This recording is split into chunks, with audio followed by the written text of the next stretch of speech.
tema da palavra hoje é os perigos da igreja de Laodiceia. Apocalipse capítulo 3, vamos ler a partir do versículo 7, vamos ler sobre a igreja de Filadélfia primeiro, depois passaremos para a igreja de Laodiceia. Aqui em Apocalipse capítulo 3, versículo 7, diz assim: ao anjo da igreja em Filadélfia escreve: essas coisas diz o santo, o verdadeiro, aquele que tem a chave de Davi, que abre e ninguém fechará, e que fechará e ninguém abrirá. Conheça as tuas obras, eis que tenho posto diante de ti uma porta aberta, a qual ninguém pode fechar, que tens pouca força, entretanto guardaste a minha palavra e não negaste o meu nome. Eis, farei alguns dos que são da sinagoga de Satanás, desses que a si mesmos se declaram judeus e não são, mas mentem. Eis que os farei vir e prostrar-se aos teus pés, e conhecer que eu te amei. Porque guardaste a palavra da minha perseverança, também eu te guardarei da hora da provação, que há de vir sobre todo o mundo, o mundo inteiro, para experimentar os que habitam sobre a terra. Venham sem demora, conserva o que tens, para que ninguém tome a tua coroa. Quem pode dizer amém? Ao vencedor, falo-ei coluna no santuário do meu Deus, e daí jamais sairá. Gravarei também sobre ele o nome do meu Deus, o nome da cidade do meu Deus, a nova Jerusalém que desce do céu, vinda da parte de meu Deus, e o meu novo nome. Quem tem ouvidos, ouça o que o Espírito diz às igrejas. Quando nós lemos a carta à igreja de Filadélfia, nós vemos que não existe nenhuma repreensão a essa igreja, apenas um alerta: cuidado, para que ninguém tome a sua coroa. O que Jesus fala aqui para a igreja de Filadélfia é: só tome cuidado, fique do jeito que você está. Mas essa igreja é uma igreja, assim como a de Esmirna, é uma igreja que não tem repreensão. Eles não foram repreendidos em nada, não havia culpa neles em nada, mas era uma igreja pobre financeiramente, mas espiritualmente rica. Aqui o Senhor está prometendo uma porta aberta, a qual ninguém pode fechar. Tem algo importante quando nós falamos das igrejas do Apocalipse. Acredita-se que cada igreja do Apocalipse aponta para um tempo do cristianismo na terra. Eu particularmente acredito que nós estamos no tempo da igreja de Filadélfia e Laodiceia. Eu acho que essa geração, esse tempo, é o tempo da última igreja, a igreja de Filadélfia e a igreja também de Laodiceia. Pastor, mas não seria esse o tempo da igreja de Laodiceia, por tudo que está acontecendo? Olha, eu acredito que é Filadélfia, porque o texto está dizendo que a igreja de Filadélfia seria guardada da hora da provação que viria sobre todo mundo. Então aqui, não está dizendo que eles seriam guardados na hora da provação, mas da hora. Ou seja, eles não estariam mais aqui no momento da tribulação, porque o texto aqui se refere à tribulação que virá sobre o mundo inteiro.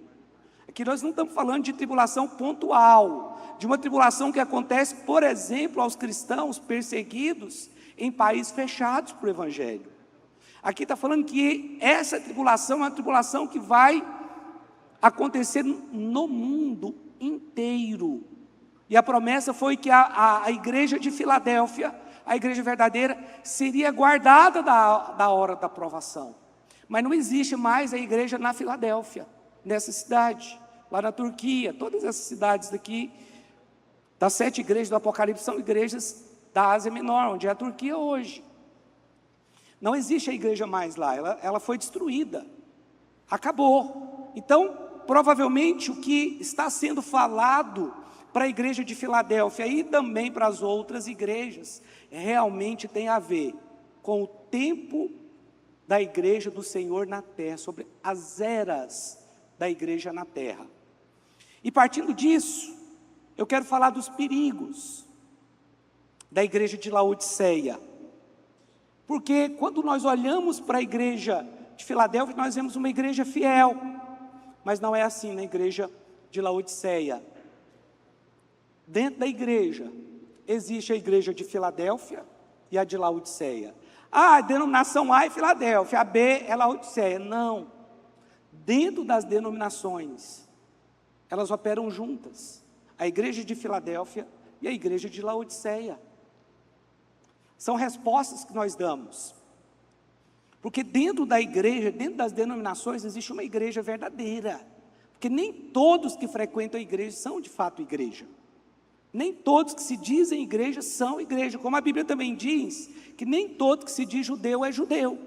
Mas são aqueles que temem a Deus, ok? Então o que tem que ficar claro nessa palavra é que existe uma igreja verdadeira, mas existe uma igreja que ela pode ser uma falsa igreja, ou uma igreja que tem muitos problemas. Quando a Bíblia fala de Filadélfia, a Bíblia fala de uma igreja que ela era politicamente talvez fraca, porque ela não tinha tanta influência, mas a Bíblia fala que era uma igreja forte. Ela era pobre financeiramente, mas espiritualmente era uma igreja rica.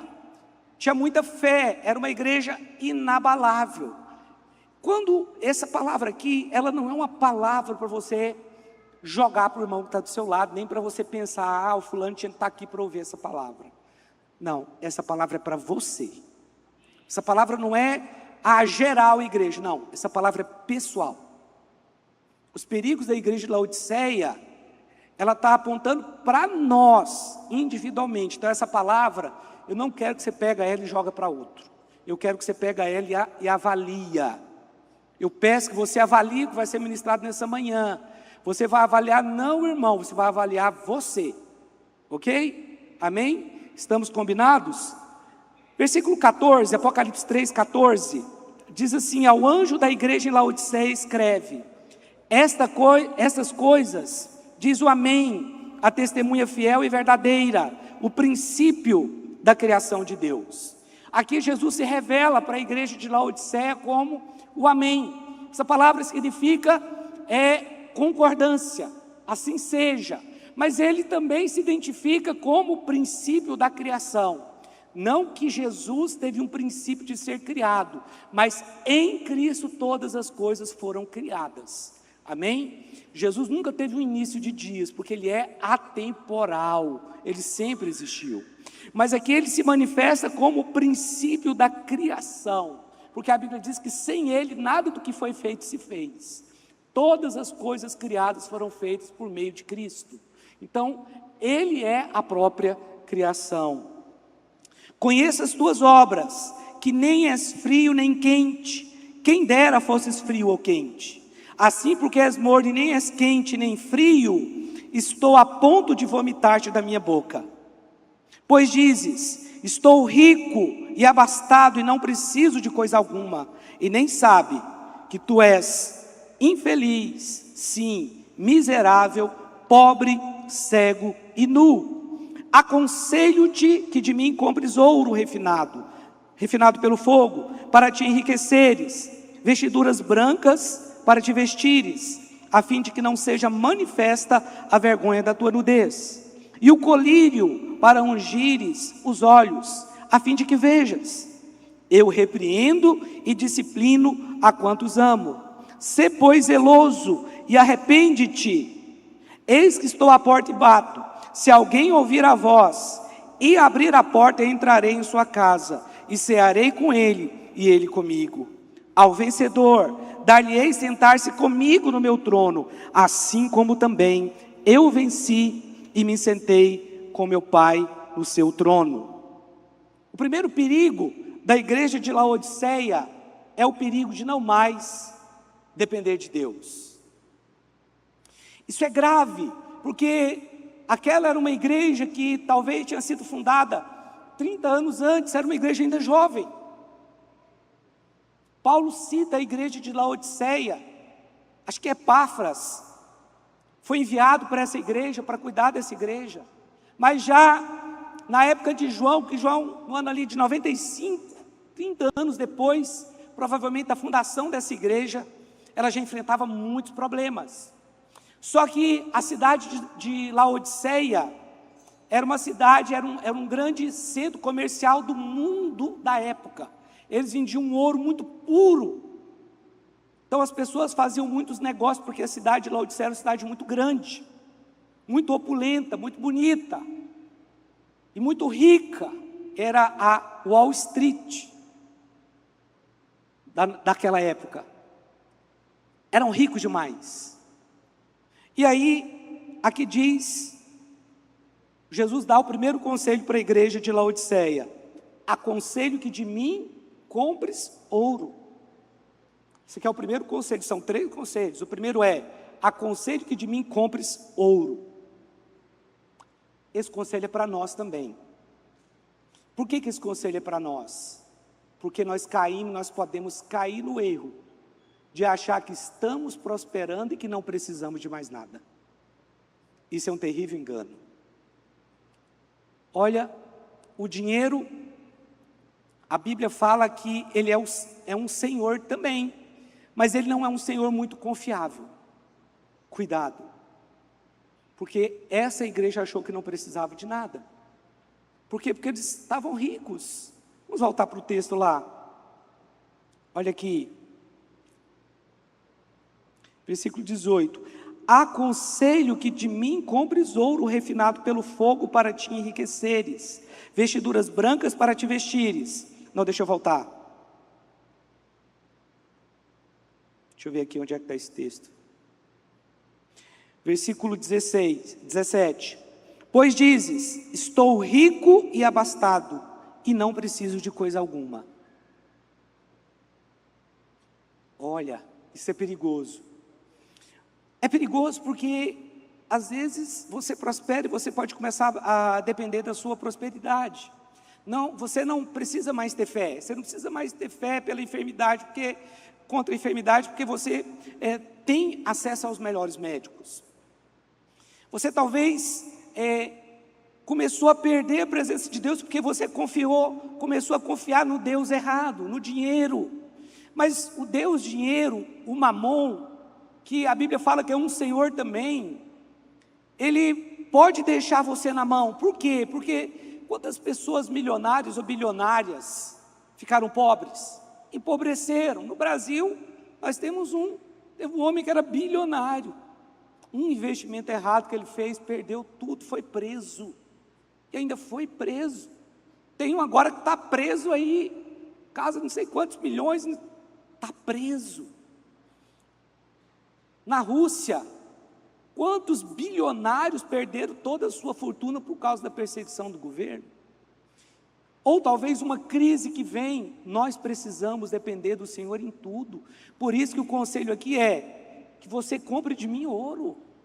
Só que talvez você ouvir que eles tinham que comprar ouro, causa uma certa violência. Porque você pensa que o reino de Deus é uma questão de negócio. Não é nesse aspecto aqui que eles têm que comprar. Quando Jesus fala ali, que vocês comprem de mim ouro, ele não está falando de negócio, ele não está falando de você trazer o seu dízimo aqui e fazer um negócio com Deus. O que ele está falando aqui é de entrega, de tempo com Ele, de você dar o seu coração para Ele. É nesse sentido. Aqui Isaías 51, versículo 1. Isaías 51, 1 diz assim: todos vós que tendes sede, vinde às águas. Vós os que não tendes dinheiro, vinde, comprai e comei. Sim, vinde e comprai sem dinheiro e sem preço, vinho e leite. Essa ideia de comprar não está aqui apresentando um conceito de mérito, de meritocracia. Não é isso. Aqui o texto de Isaías 55 está falando que você pode vir e comprar de graça. Mas o que o texto está falando é de entrega, de você confiar, de você entender que o seu Deus é o Deus Todo-Poderoso, e que é dele que você tem que comprar o ouro. E comprar o ouro aqui está falando, evidentemente, de um relacionamento com Ele. Porque é lá, no seu relacionamento com Ele, que você vai adquirir a melhor riqueza. Certa feita, Jesus falou isso a respeito de Maria, quando Marta estava lá desesperada, fazendo coisas. Ele falou assim: olha, o que Maria está fazendo é mais importante, porque isso nunca vai poder ser tirado dela. Você entendeu? Então, quando a Bíblia fala que você vem e compre ouro de mim, porque aquela cidade era uma cidade extremamente rica. No ano 60 depois de Cristo, teve um terremoto em Laodiceia e destruiu a cidade inteira, cidade grande, muito rica. E aí o Império Romano quis ajudar, e eles falaram: nós não precisamos de ajuda, porque somos ricos. E eles reconstruíram a cidade. Quando essa carta foi enviada à igreja de Laodiceia, eles já tinham reconstruído a cidade, porque eles não tinham falta de coisa alguma. Como o texto diz aqui, versículo 17, olha o que está escrito: pois diz, estou rico e abastado, e não preciso de coisa nenhuma, de coisa alguma. Mas tem crentes assim, tem crentes que estão nessa condição, nem é porque são ricos financeiramente, é porque acham que sabe tudo, é porque acham que sabe demais, que não tem nada mais para saber. Mas esses homens, o problema de Laodiceia é que eles não queriam depender de Deus, porque eles não tinham necessidade de nada. Quando você não tem necessidade de nada, por que depender de Deus? Eu não preciso de nada. Irmãos, não importa se sua conta está no azul, se você tem muito dinheiro, não importa se nesse momento você não tem falta de nada. Uma coisa você tem que continuar fazendo: se relacionando com Deus, independente, porque pode ser que não está faltando nada para você, mas pode ser que esteja faltando a presença. Então, se você é alguém que ora, que tem tempo com Deus, que medita na palavra, que adora, se você passa tempo com Deus num relacionamento, você não vai ter o risco de cair nisso aqui, de achar que você é alguma coisa e que você não precisa de mais nada. Mateus capítulo 13, versículo 44, qual tem que ser nossa posição diante de Deus? Porque para um crente nada deveria mais importar do que o reino de Deus. Mas essa não é a verdade que nós estamos vendo. A realidade da igreja nos dias atuais é uma realidade deplorável. Olha, irmãos, eu tenho quase 30 anos de crente, vou fazer 29 anos agora, dia 1º de junho, de crente. E eu vi a geração do passado e estou vendo essa geração. Os últimos anos, talvez os últimos 5 anos, houve um declínio moral da igreja tão grande, de comprometimento, de compromisso e de tudo. Eu percebo isso. Eu percebo nessa igreja, como pastor dessa igreja. Mas eu percebo também como homem de Deus, de modo geral, de conversar com outros pastores que enfrentam problemas semelhantes. Mas está generalizado. Esta geração dessa igreja certamente tem a ver com essa geração de Laodiceia, com a igreja de Laodiceia. Tem a Filadélfia dentro? Tem, mas tem a de Laodiceia. E muitas pessoas não têm compromisso nenhum, assim como eles também não tinham. Mas olha aqui, Mateus 13:44 diz: o reino dos céus é semelhante a um tesouro oculto no campo, o qual certo homem, tendo achado, o escondeu, e transbordante da alegria, vai, vende tudo o que tem e compra aquele campo. Isso aqui deveria ser a nossa vida. É isso que acontece quando de fato alguém nasce de novo. É como se ela achasse um tesouro num campo. Ela foi lá, vendeu tudo que ela tinha e comprou aquele campo, porque tem um tesouro naquele campo. Aquele campo é o reino de Deus. O tesouro é a nossa salvação. Só que nós negociamos isso por causa de outros tesouros, de outras riquezas. Vocês estão entendendo? Mas o nosso coração tinha que ser esse, meu irmão. Eu me lembro da minha conversão. aquela vontade de ser cheio da palavra, de conhecer mais, de saber mais, sabe, de ir para o culto numa expectativa. Deus vai falar comigo hoje. A oração está em todas as reuniões, aquela alegria.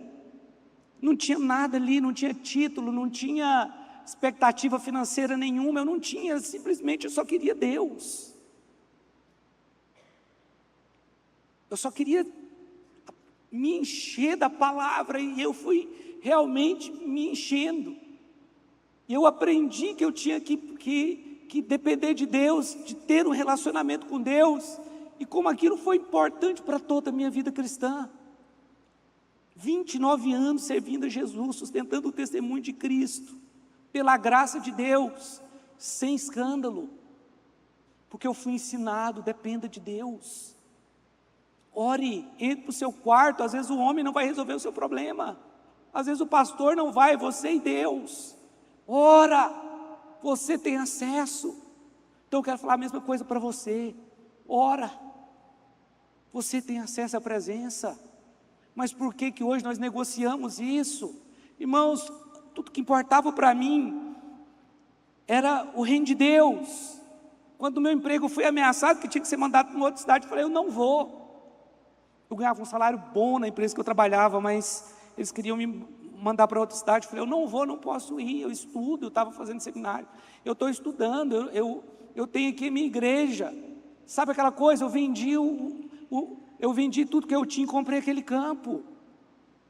O meu sonho de ser jogador de futebol do passado acabou quando eu descobri o verdadeiro tesouro.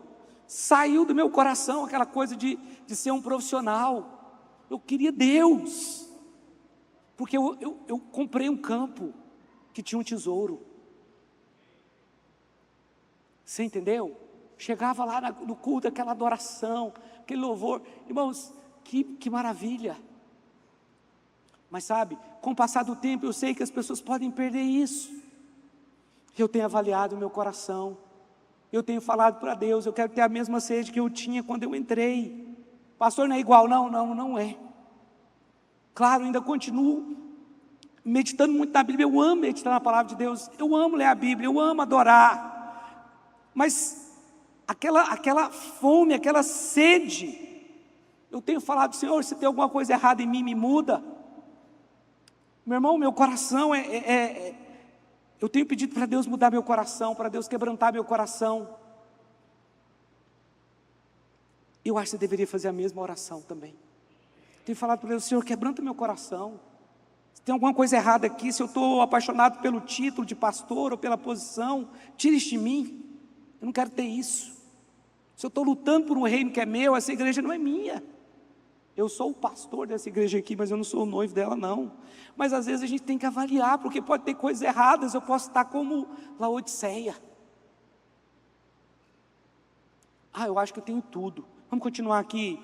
Sabe, um grande problema de Laodiceia é que eles tinham abundância de bens. E eles achavam que isso era indício de bênçãos espirituais. Mas nem sempre é. Nem sempre ser rico é um indício de bênçãos espirituais. Deus está me prosperando. Às vezes não é Deus, às vezes é você. Às vezes é porque você é um bom negociador, um bom vendedor, você é bom na sua profissão. Mas eles tinham a ideia de que porque estavam ricos, que Deus estava abençoando a vida deles. Quanto a isso nós temos que tomar cuidado.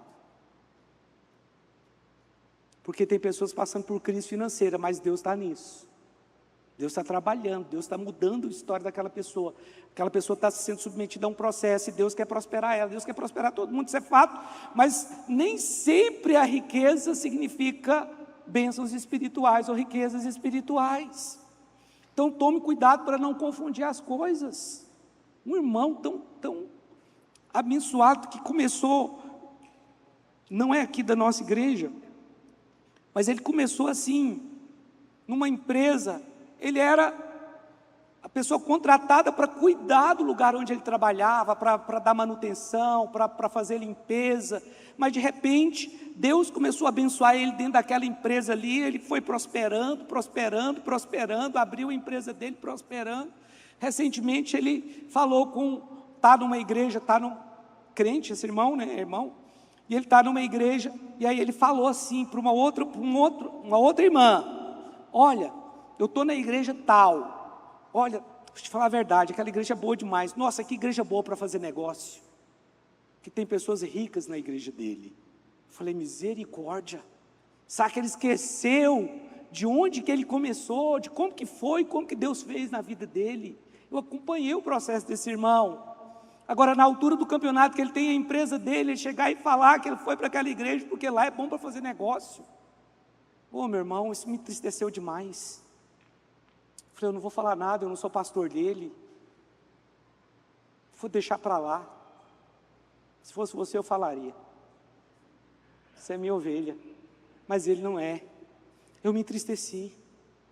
Falei, meu Deus, eu conheço a história dele. Eu vi Deus abençoando ele quando ele era um faxineiro.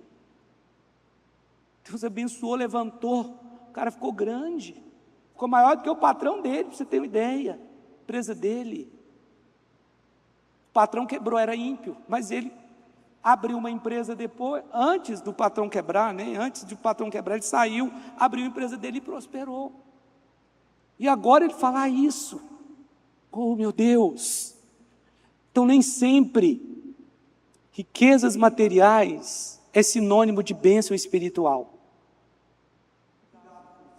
Ó, Deus está me abençoando. Eu tenho um respaldo de Deus, olha aqui. Cuidado com isso. Isso pode ser perigoso. 1 Timóteo capítulo 6, versículos 9 e 10.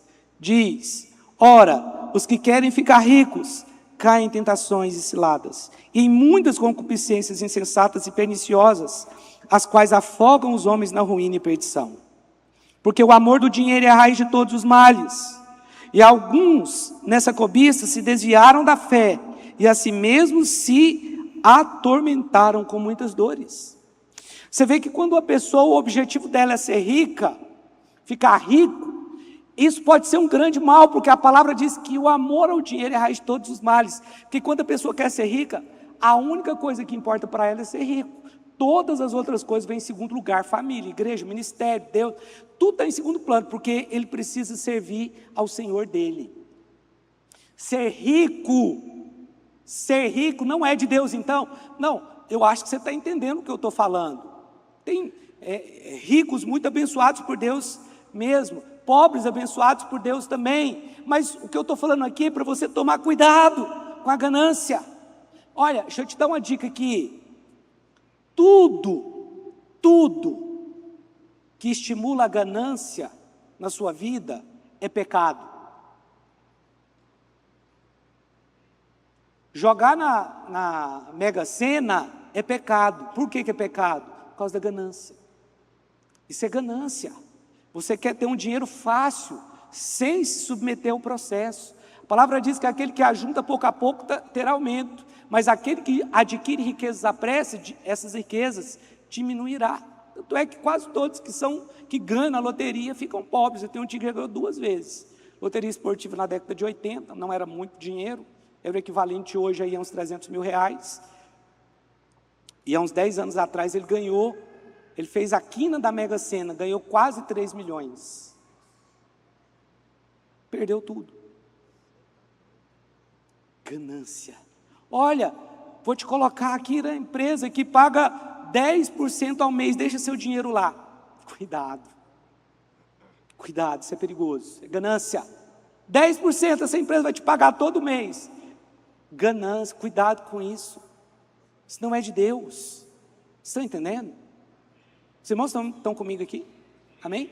Aqui está dizendo que aqueles que querem ficar ricos caem em muitas ciladas. E muito por causa disso se desviaram da fé. Se você ficar rico, que seja Deus na sua vida, que seja a bênção de Deus na sua vida, que seja dentro de um processo correto, e não fruto da ganância de que eu tenho que ter, eu tenho que possuir. Esse era o coração de Laodiceia. Tinha tudo, e não precisava de mais nada. Segundo perigo. Primeiro perigo é o perigo de não mais depender de Deus. Segundo perigo é o perigo de ser morno. Vamos ler o versículo 15. Apocalipse 3:15. 15. Conheça as tuas obras, que nem és frio nem quente. Quem dera fosses frio ou quente. Então, outro perigo aqui da igreja de Laodiceia, que nós temos que tomar cuidado. Diga eu. Eu tenho que tomar cuidado. Não é o meu irmão aqui do lado, não. Irmãos, tudo isso aqui que aconteceu com Laodiceia pode acontecer comigo. Tudo isso que aconteceu com Laodiceia pode acontecer com você. Então essa palavra é para você. Amém? Então o segundo perigo aqui é o perigo de ser morno. A cidade de Laodiceia ficava entre duas cidades. Ficava entre a cidade de Colossos, para onde foi endereçada aquela carta aos Colossenses, e a cidade de Hierápolis, que é a atual Pamukkale, ou Pamukkale. Não sei se vocês já viram aquela cidade lá da Turquia que tem umas piscinas de águas térmicas, que parece assim um castelo de algodão. Pamukkale, lá é Pamukkale. Aquela cidade era, na antiguidade, Hierápolis. E Laodiceia ficava no centro, entre essas duas cidades. E ela recebia água, porque a água de Hierápolis descia através de aquedutos para Laodiceia. Só que era uma água quente, águas termais. Mas quando ela chegava em Laodiceia, ela estava morna. E a água morna não serve para nada. Então tinha pessoas que iam para Colossos, porque tinha água fria, e aquela região muito quente. Mas tem época do ano que é muito frio, então eles tinham que ir para Hierápolis, a Pamukkale de hoje. Mas no meio ficava Laodiceia. O grande problema não é ser frio ou ser quente, o grande problema é ser morno. O perigo de você se tornar morno é terrível, porque é a pior condição que existe. Por quê? Porque o frio sabe que é frio. Ele sabe que precisa de Deus. Talvez ele só é alguém fraco, mas ele sabe, nossa, eu sou um pecador miserável, eu preciso de Deus, preciso de arrepender. Mas aí ele continua pecando de novo, e por isso ele é frio. Aqui eu estou falando de incrédulos. Mas o quente é alguém espiritual, fervoroso de espírito, amém? E o morno? O morno, ele está no meio do caminho, porque ele acha que a condição dele é boa. Sabe qual que é o problema de ser morno? Sabe o que significa ser morno? Pastor, dá um exemplo claro de ser morno. Politicamente correto. Você quer ser politicamente correto? Você é morno. Você não tem coragem de falar o que tem que ser falado. E nem você tem coragem de ouvir o que você tem que ouvir. Essa cidade ficava entre duas cidades, uma com águas frias e outra com águas quentes, mas eles estavam no meio. Qual que é o problema de ser morno? Eu preciso ser equilibrado. Sou equilibrado. Eu não sou nem frio e nem quente. Eu não estou nos extremos, eu não sou radical. É isso que o morno fala, porque ele não quer se indispor. Se você é um líder, você vai se indispor com as pessoas. O problema do morno é que ele quer agradar o frio, mas ele quer agradar o quente também. E aí ele fica no meio do caminho. Então são pessoas que estão na igreja, mas eles querem agradar o mundo. Então não pode falar alguns assuntos, porque se falar eu vou ofender o ímpio. Mas também ele tem que tomar cuidado, porque dependendo do que ele fala, ele pode ofender aquele que é quente. Você entendeu? Eu me lembro de uma cantora, irmãos, que cantora de Deus. E ela foi no Faustão. Eu falei, nossa, essa mulher vai arrebentar no Faustão, vai ser uma bênção, ela vai cantar lá e vai pregar, e vai ser aquela expectativa, tá? E aí o Faustão fez uma pergunta para ela: você se inspira em quem? Ela falou, Tom Jobim. Eu falei, meu Deus do céu. Custa ter uma oportunidade em rede nacional, num programa que só tinha lixo. Ao dia que pode ir lá abrir a boca para falar de Jesus, fala que a inspiração das músicas vem de Tom Jobim. Morno, por que ela falou isso? Porque tinha que agradar os ímpios. Entendeu? Porque se fala assim, não, eu só ouço música evangélica, eu ouço tal, eu sou inspirado quando eu leio a Bíblia, quando eu estou no meu tempo de oração. Se fala isso, iam acabar com ela, os ímpios iam acabar com ela. Mas é normal, ela me faz isso. Ser morno é uma condição muito ruim, porque a pessoa não sabe o que é. Ela pensa que está tudo bem, mas não está. Por isso que essa palavra ela é pessoal, porque você pode achar que está tudo bem, mas quando você sondar o seu coração, diante de Deus, da presença de Deus, você vai ver que tem situações que precisam ser resolvidas dentro de você. O morno, ele não se posiciona contra o pecado, apesar de que a Bíblia não aponta pecados aqui, para a igreja de Laodiceia. Aqui não fala de adultério, não fala que estavam roubando a Deus, os pecados cabeludos aqueles, tem nenhum. Não fala que eles estavam sendo perseguidos, nada disso.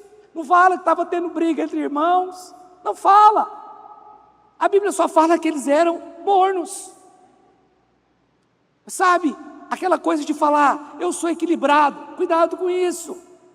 Nós precisamos pregar o Evangelho a tempo e fora de tempo. Não é tempo de pregar o Evangelho para o fulano que não está preparado. Pregue a tempo e fora de tempo. Pregue a tempo e fora de tempo. É o que está escrito na Bíblia. Então o morno, ele agrada o frio e ele agrada o quente, mas ele não agrada a Deus. Estão entendendo? Os valores do morno, ele é invertido. Ele deixa o reino de Deus para depois. O reino de Deus nunca vem em primeiro lugar para ele. E o pior, para o morno, Jesus está de fora do cotidiano dele. Mas eu vou te falar qual é a tragédia do morno. Se Jesus for tirado do morno, a vida dele não muda em absolutamente nada. Eu não sei quão... Olha, há pessoas desse jeito. Essa frase é profunda, talvez você não entendeu. Mas para o morno, se Jesus sair dele, a vida dele vai continuar do mesmo jeito. Ele vai continuar do mesmo jeito. Sem compromisso, sem comprometimento. Não mudou nada. Porque Deus não fala na vida dele. Essa igreja, a tragédia dela é não perceber que eles eram uma igreja sem Cristo. Não tinha Jesus. Eles tinham a liturgia. Talvez era até bonita, cantava os louvores. Talvez tinha pregação, mas Jesus não estava lá. Mas eles não perceberam, e essa é a tragédia. Jesus saiu e a pessoa nem percebeu. Sabe que na Bíblia aconteceu isso com Sansão. Porque Sansão ele perdeu a presença de Deus, mas ele não percebeu. Só que a palavra diz que quando Sansão estava em perigo, o Espírito do Senhor vinha sobre ele. Ele ia lá e matava os filisteus. Aí quando ele estava em perigo de novo, o Espírito do Senhor vinha sobre ele, pegava, colocava o portão de Gaza nas costas e arrancava. Aí ele estava em perigo, ia lá e matava os ascalonitas, 30 ascalonitas. O Espírito de Deus vinha sobre ele. Aí quando ele foi quebrando princípios, e a presença de Deus foi saindo. Mas qual que é o nosso ponto? Às vezes a presença sai, mas Deus ainda continua nos usando. E aí nós temos uma falsa ideia de que Deus está conosco. Como eles tinham uma falsa ideia de que Deus estava com eles, porque eles estavam prosperando. E aí Sansão, certa feita, a mulher falou, olha, os filisteus vêm contra ti, Sansão. Aí ele falou, eu vou sair de novo e vou matar os filisteus, eu acabo com eles. Quando chegou lá, os filisteus pegaram, ele não tinha força mais, porque o Espírito do Senhor havia saído dele, a Bíblia diz. E aí o Espírito do Senhor tinha saído dele, e aí ele não tinha mais força, e a palavra diz que ele foi capturado, teve os seus olhos vazados, tornou-se escravo, foi rodar um moinho, porque ele perdeu a presença. Só que às vezes a pessoa não percebe, porque é sutil. Irmão, é sutil, toma cuidado. Toma cuidado.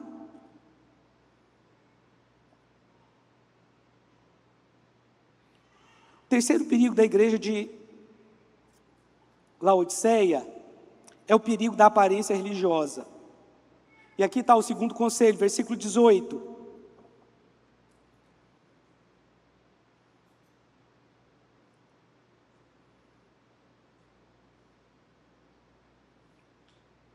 Aconselho-te que de mim compres ouro refinado pelo fogo para te enriqueceres, vestiduras brancas para vestires. Até aqui.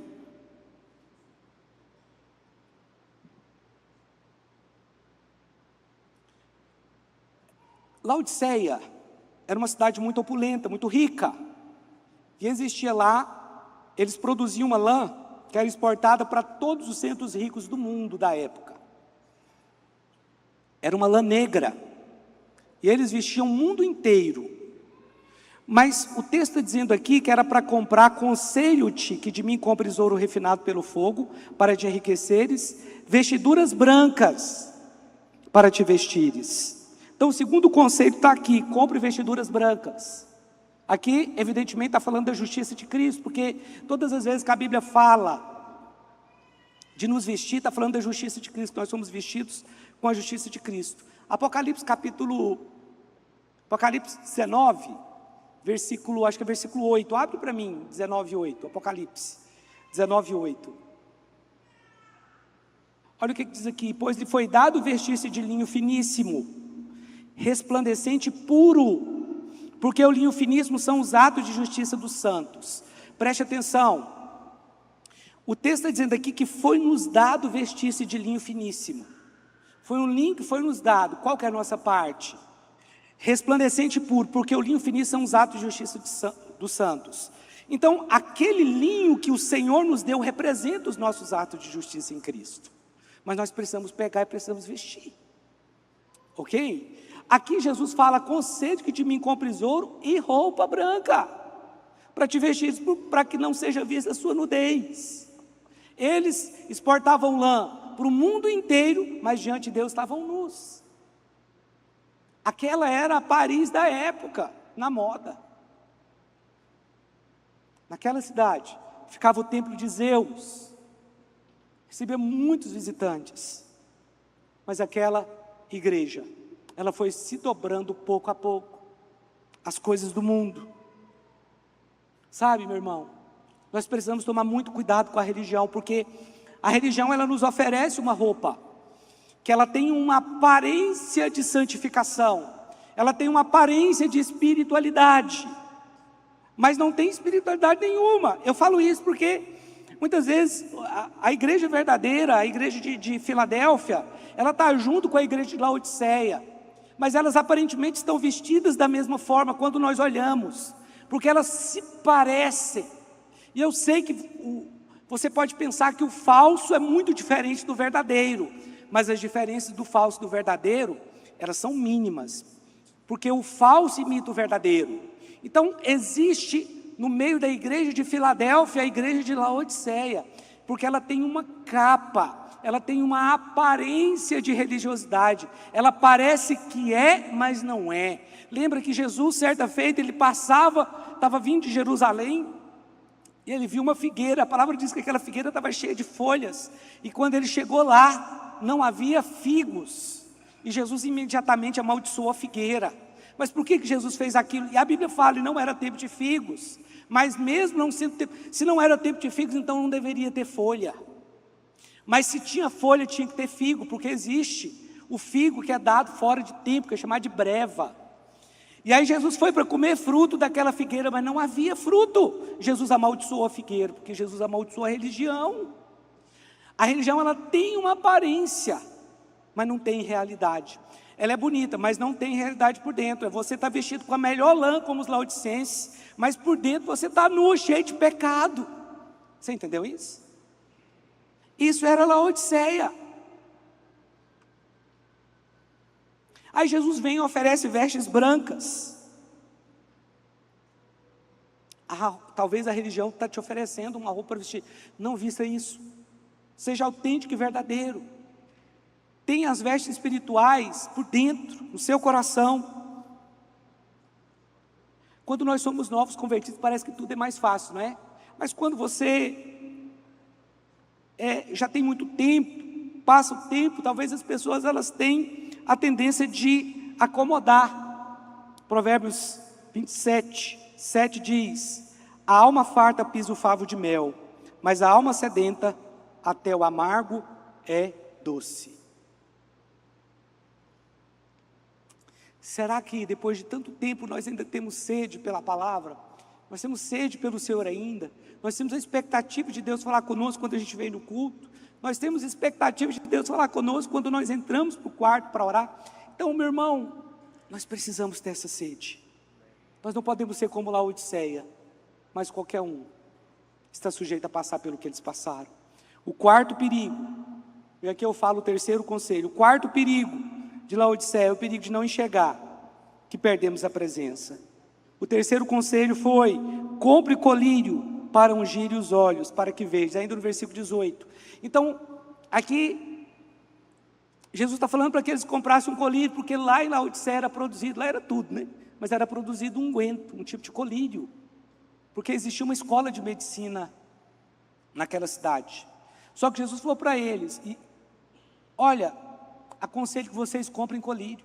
Vocês têm que comprar ouro, vocês têm que comprar roupa, foi o segundo conselho, mas vocês têm que comprar colírio também, para que vocês possam ver.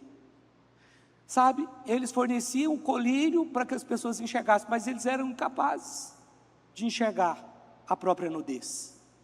Eles não enxergaram que estavam nus diante do Senhor. E o último perigo, não, penúltimo perigo, ainda tem outro, da igreja de Laodiceia, é o perigo de deixar Jesus de fora. Isso aqui foi falado para a igreja de Laodiceia, meu irmão. Jesus estava pedindo para entrar. E aqui, nós sabemos, aqui é a porta do coração. Jesus estava lá de fora batendo para entrar. Uma igreja que não tinha Jesus, mas que era amada por Jesus. Ela não tinha sido vomitada por Cristo ainda, mas Jesus estava de fora batendo para entrar. Que tragédia! Que tragédia! Mas por quê? Porque você deixou de fora Jesus quando você tomou suas decisões. Você deixa de fora Jesus em relação à sua família. Você não ora pela sua casa, pelo seu casamento. Você deixou Jesus de fora lá no seu trabalho, na sua profissão, porque você sabe.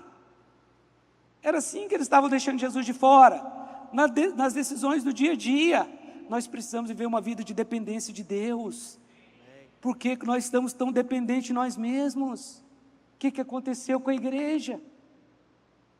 O que aconteceu que as pessoas não se comprometem com mais nada? A maioria, né? Porque tem uns que se comprometem ainda. Mas o que aconteceu? Que tudo vem em primeiro lugar se der eu vou no culto. Tudo vem em primeiro lugar se der eu sirvo a Deus. Tudo eu faço primeiro, se der tempo eu oro. O que aconteceu com a igreja? Jesus está ficando de fora das suas decisões, meu irmão. Jesus falou: eis que estou à porta e bato. Se alguém ouvir a minha voz. Então a primeira coisa é: ouça a voz. Ouça o que o Espírito diz às igrejas. Ouça o Espírito Santo. Ouça a voz. Primeira coisa é você ouvir, porque hoje as pessoas nem conseguem ouvir. Meu irmão, as pessoas estão tão cheias de lixo dentro delas, de coisas contaminadas, que as pessoas elas não dão conta de ler um texto simples e interpretar. Às vezes nem precisa de interpretação. Uma geração voada,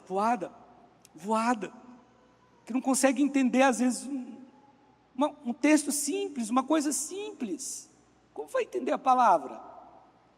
Aqui Jesus falou: eis que estou à porta e bato, se alguém ouvir a minha voz, e abrir a porta, que é o segundo passo, e abrir, porque aqui, abrir a porta é abrir a porta do coração.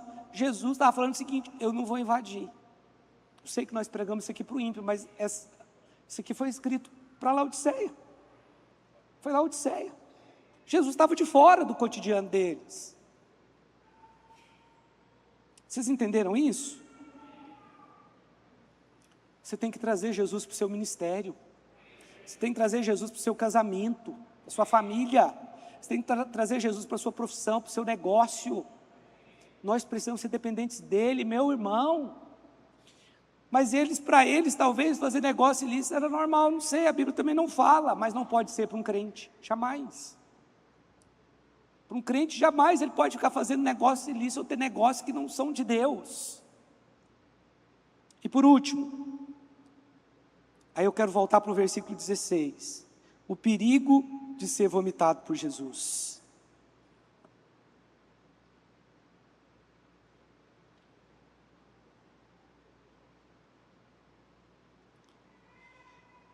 Espera aí só um minuto.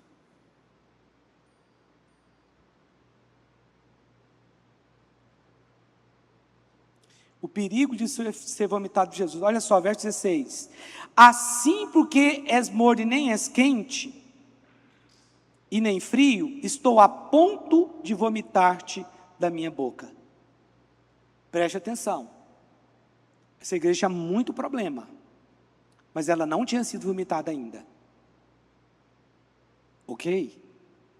Isso pode ser uma advertência para alguém aqui. Porque o vômito, ele representa a repulsa. É expulsão. Isso tem a ver com, claro, com perda da presença de Deus. Mas o pior, isso tem a ver com a rejeição divina, definitiva de Deus. Ser vomitado. Aqui eles correm o risco de ser vomitados, de ser expulso da comunhão, ser expulso da presença, de deixar de participar dos benefícios da vida eterna. Jesus estava a ponto de vomitá-los. Isso é muito grave, porque Deus vai com as pessoas até certo limite, mas a água morna, ela causa vômito. Estava causando repulsa no próprio Jesus, no próprio Deus. 2 Timóteo capítulo 4, verso 3. Haverá tempo em que não suportarão a sã doutrina. Pelo contrário, cercar-se-ão de mestres segundo as suas próprias cobiças, como que sentindo coceira nos ouvidos. 2 Timóteo 3:1. Sabe, porém, isto: nos últimos dias sobrevirão tempos difíceis, pois os homens serão egoístas e avarentos, jactanciosos, arrogantes, blasfemadores, desobedientes aos pais, ingratos, irreverentes, desafeiçoados, implacáveis, caluniadores, sem domínio de si, cruéis, inimigos do bem, traidores, atrevidos, enfatuados, mais amigos dos prazeres que amigos de Deus, tendo forma de piedade, negando-lhe, entretanto, o poder. Foge também destes. Essa é a exortação para a última igreja, para os últimos dias, está escrito aqui. Olha o que Lucas escreveu. Digo-vos que depressa lhes fará justiça. Contudo, quando vier o Filho de Deus, achará, pois, porventura, fé na terra? Isso aqui é para os últimos dias. Agora, qual que era o propósito da repreensão? Olha o verso 21. Apocalipse 3, 21. 3.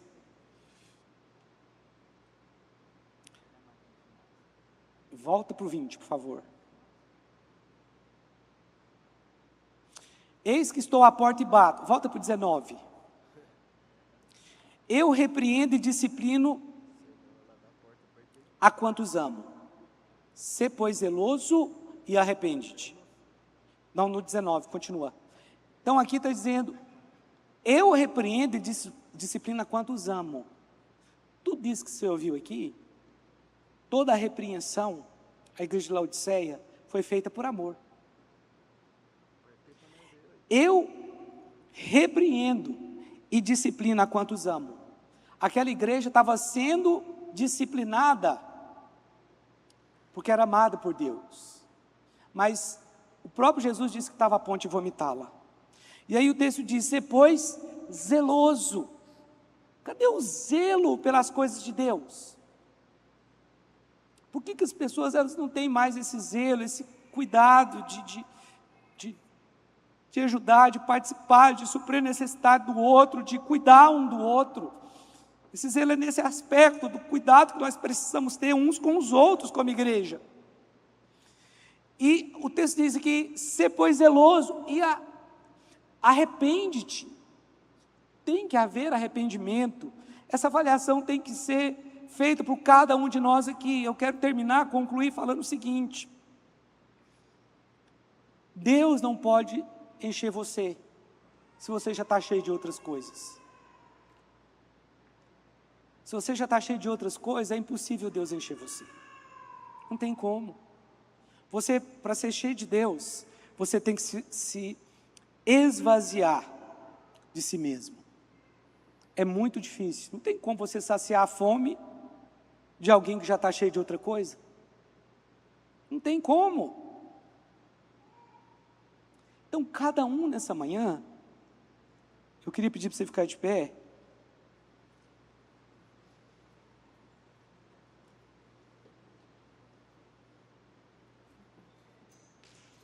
Eu quero dizer para cada um nessa manhã, cada um avalie a sua própria vida. Por quê, pastor? Porque alguns estão nessa condição aqui, morno. Quer agradar o frio, quer agradar o crente, mas não quer agradar a Deus. Quero ser equilibrado. Oh, meu irmão, eu quero ser o politicamente correto. Eu quero ser o carismático. Olha, deixa eu te falar uma coisa, cuidado com isso. Cuidado com doutrinas que foi criada por você mesmo. Eu não quero contrariar ninguém, não tem como, nós somos de Deus. Nós vamos contrariar pessoas. Mas se eu falar isso, pois é. Se for verdade, pode falar, fala com amor. Mas não queira agradar o frio e o quente, porque você vai ser morto, você não vai agradar a Deus se você fizer isso. Avalie agora, diante de Deus, a sua vida, o seu coração, as primeiras obras. Avalie o seu coração, o seu temor a Deus. Avalie o seu temor a Deus nessa hora. Avalie como você era, como você está. Passe agora um pente fino aí, mas faça isso diante do Senhor. E eu estou falando isso não é para você sentir alguém condenado e sair daqui condenado por isso, não. O que eu estou falando aqui é para que você tenha uma atitude diferente, talvez a partir de agora. Se você percebe que você é essa pessoa de Laodiceia, que você está morno, que você não consegue ser quente, então, você é alguém que tem que orar. Você é alguém que tem que realmente buscar em Deus, ser cheio do Espírito. A Bíblia nos ensina a sermos cheios do Espírito. Romanos capítulo 12, verso 11 diz: no zelo, não sejais remissos, sede fervorosos de espírito, servindo ao Senhor. Como é que você tem que servir ao Senhor? Sendo fervoroso de espírito. Hoje eu estou com sono, não vou no culto não. Isso vale, meu irmão. Você está sendo fervoroso de espírito, porque o dia que você está com sono, você não vem no culto, ou o dia que tem qualquer coisinha, seu filho chorou, você não vem no culto. Que igreja é essa?